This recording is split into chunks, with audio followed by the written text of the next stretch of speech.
Hello everyone, this is Rakesh Saini और आप देख रहे हैं Dhruva English learning YouTube channel.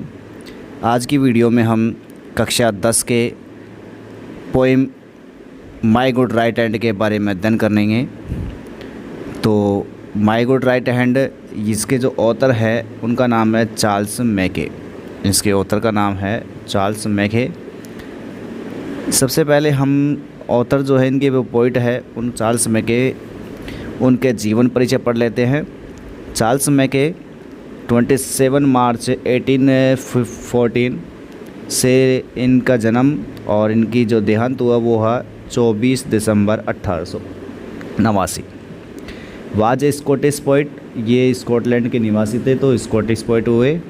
साथ ही साथ ये जर्नलिस्ट भी रहे हैं, पत्रकार वगैरह भी रहे हैं, ऑथर है, लेखक है, नॉवलिस्ट, उपन्यासकार भी, और साथ ही साथ सॉन्ग राइटर यानी कि गीत लिखने वाले भी रहे हैं। तो एक ही व्यक्ति कह सकते हैं ये एक्सट्रोवर्टिकल यानी कि बहिर्मुखी जो व्यक्तित्व वाले जो लोग हैं वैसे रहे हैं।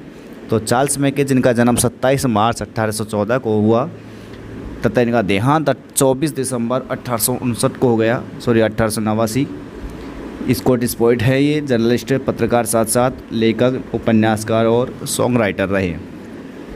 मैके को सबसे ज़्यादा अगर जाना जाता है तो उनकी एक बुक है जिसका नाम है extra ordinary popular diligence and the madness of crowds. ये बुक का नाम है, इसके लिए इनको सबसे ज़्यादा जाना जाता है। बड़े फेमस रहे हैं चार्ल्स मैके इस बुक के लिए। आपके लिए चार्ल्स मैके का जीवन परिचय आपको कोई याद नहीं रखना, आपको जो चीज़ें मेन चीज़ है वो आगे दी जा रही है अबाउट द पोएम। तो देखते हैं इस कविता में किसके बारे में बताया गया है। तो माय गुड राइट हैंड, ये जो ऑथर है इसके चार्ल्स मैके हैं। तो अब देख लेते हैं अबाउट द पोएम, कविता में क्या क्या है। The poem is related with the common theme of poverty. ये जो कविता है ये एक साधारण सी विषय वस्तु पॉवर्टी का मतलब होता है गरीबी। गरीबी की एक साधारण सी विषय वस्तु से संबंधित है। रिलेटेड का मतलब संबंधित। ये जो कविता है वो एक साधारण सी विषय वस्तु गरीबी से संबंधित है, गरीबी के साधारण से सब विषय वस्तु से संबंधित है। एंड द वे, और उसे तरीके को दिखाती है, हाउ कि कैसे इट कैन बी रिमूव्ड, कि इस गरीबी को कैसे हटाया जा सकता है। इस कविता में ये भी बताया गया है कि इस गरीबी को कैसे हटाया जा सकता है। When the poet fail in grief, कि जब कवि जो था वो दुखों में गिर गया। ग्रीफ का मतलब क्या होता है? दुख। एंड सम एडवर्सिटी, एडवर्सिटी को होता है विपत्ति, यानी कि जब कवि जो था वो किसी दुख या विपत्ति से गिर गया। All his friends and relatives deserted him, उसके सारे दोस्त, ऑल हिज फ्रेंड्स उसके सारे दोस्त, एंड रिलेटिव्स और सारे जो सगे संबंधी थे, डेजर्टेड हिम उसे अकेला छोड़ गए। डेजर्ट का मतलब होता है रेगिस्तान वैसे तो, लेकिन यहाँ वर्ब के तौर पर है तो डेजर्ट का मतलब है सुनसान छोड़ गए, यानी कि उसको अकेला छोड़ गए। No one came to help in, कोई भी व्यक्ति उसकी मदद करने के लिए नहीं आया। एक बार क्या होता है कि जो कवि जो था वो दुखों में गिर गया, यानी कि गरीबी से गिर गया, वो विपत्ति में आ गया, तो उसके सारे जो दोस्त थे, सारे जो उसके सगे संबंधित थे वो उसको छोड़ करके चले गए। कोई भी व्यक्ति उसकी मदद करने के लिए नहीं आया। He found only lip sympathy, उसे केवल क्या मिली? Lip sympathy. लिप सिंपैथी का मतलब है होठों से सहानुभूति मिली, यानी कि जो लोग जो थे, यानी कि उसके सगे संबंधी, उसके जो दोस्त थे, उनसे उनको केवल होठों से सहानुभूति मिली। होठों से सहानुभूति मतलब है उसको यही कह दिया कि कोई बात नहीं है, विपत्ति का समय है, चला जाएगा, ठीक हो जाएगा, तो ऐसे कह करके उसको ऐसे बोल दिया गया। लेकिन किसी ने भी पैसे वगैरह दे करके उसकी कोई मदद नहीं की। द पोइट थिंक्स दैट, कवि सोचता है कि ट्रस्टिंग अदर पीपल, दूसरे लोगों पर विश्वास करना, is like building A castle on sand, यानी कि कवि ऐसा सोचता है कि दूसरे लोगों पर विश्वास करना मिट्टी के ऊपर। सैंड का मतलब है रेत। क्या होता है? रेत, बालू जो रेत होती है उसका मतलब होता है सैंड। तो कवि कहता है कि दूसरे लोगों पर विश्वास करना रेत के ऊपर महल खड़ा करने के समान है। काशल का मतलब होता है महल, CASTLE, काशल का मतलब क्या होता है? महल। क्या रेत पर महल खड़ा हो सकता है? क्या नहीं खड़ा हो सकता। तो ठीक उसी प्रकार से दूसरे लोगों पर विश्वास करना रेत के ऊपर महल खड़ा करने के समान है, इस प्रकार सोचता है। द देयरफॉर, इसलिए ही decided to believe in God, इसलिए उसने निश्चय कर लिया किसमें? बिलीव इन गॉड, कि वो भगवान में विश्वास कर रहे हैं। एंड हार्डवर्क, और किस में विश्वास करेगा वो? हार्डवर्क का मतलब कठिन परिश्रम में।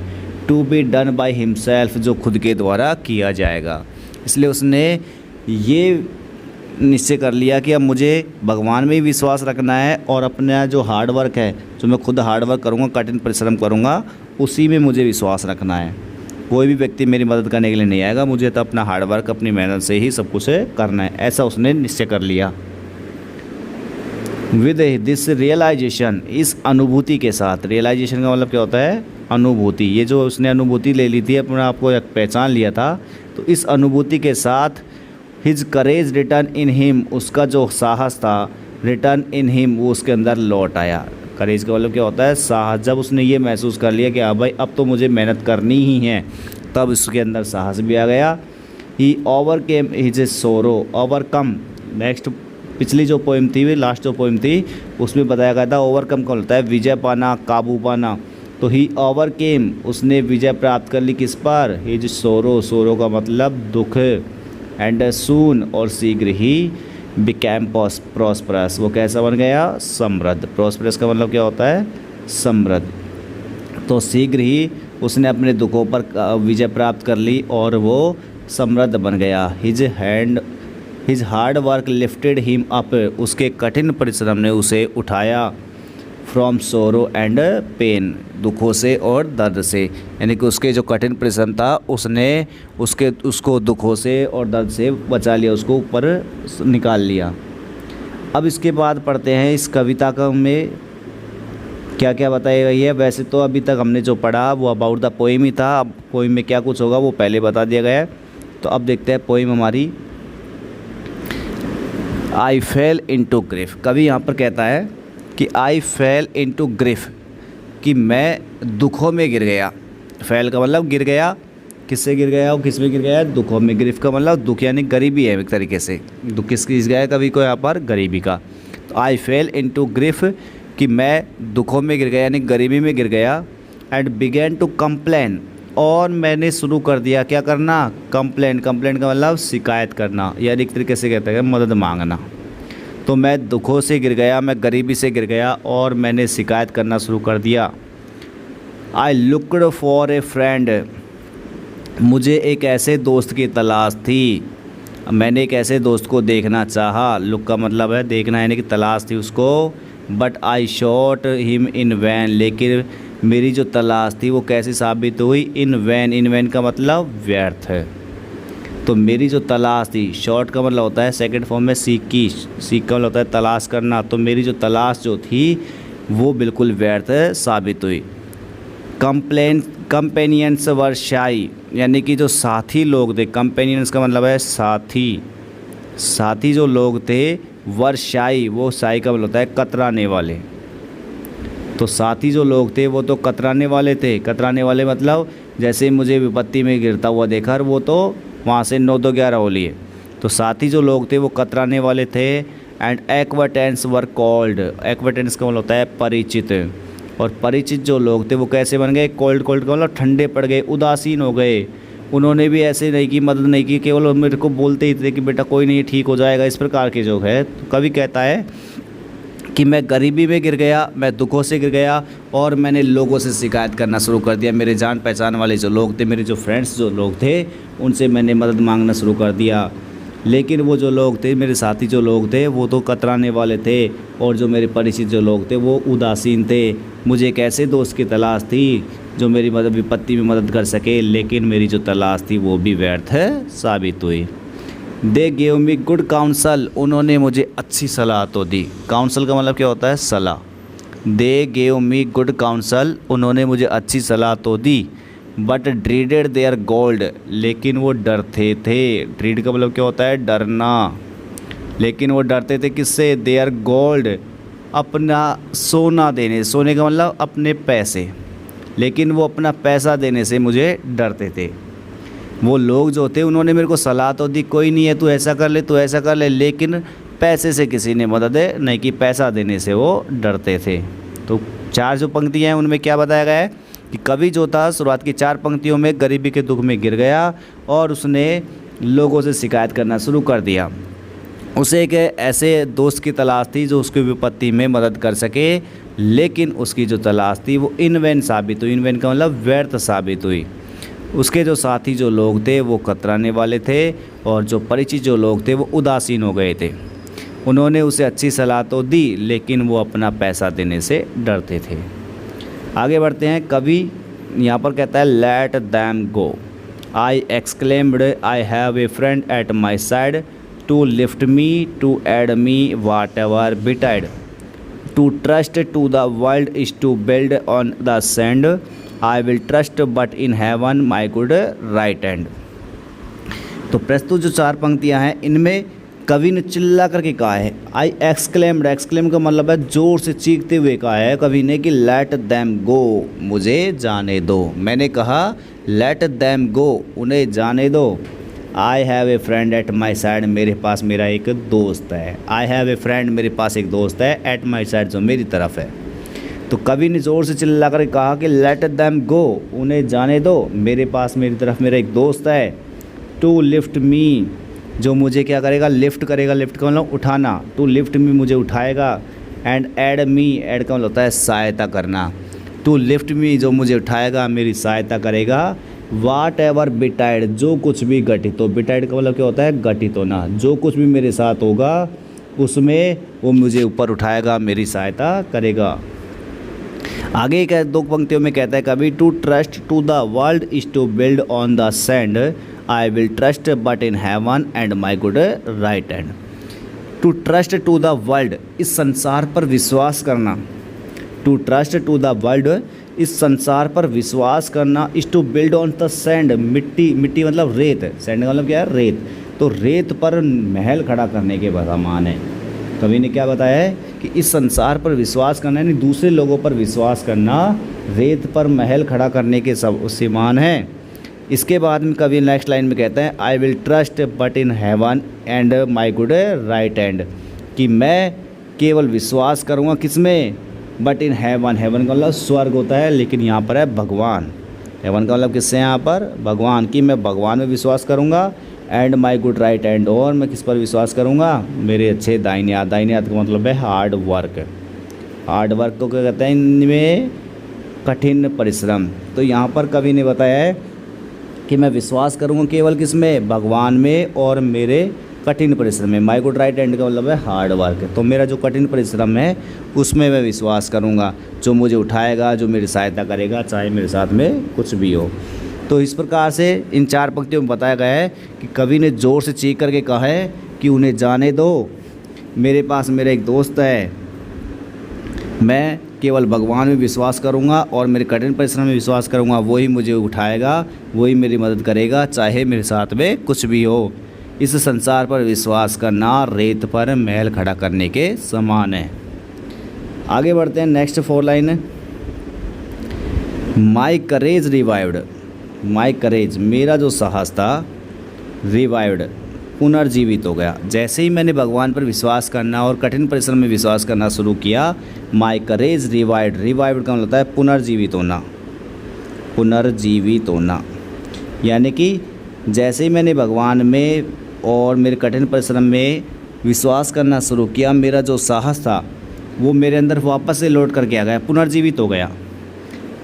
इन माई फॉर्चून्स डेस्पाइट। फॉर्चून्स डेस्पाइट का मतलब है दुर्भाग्य के बावजूद।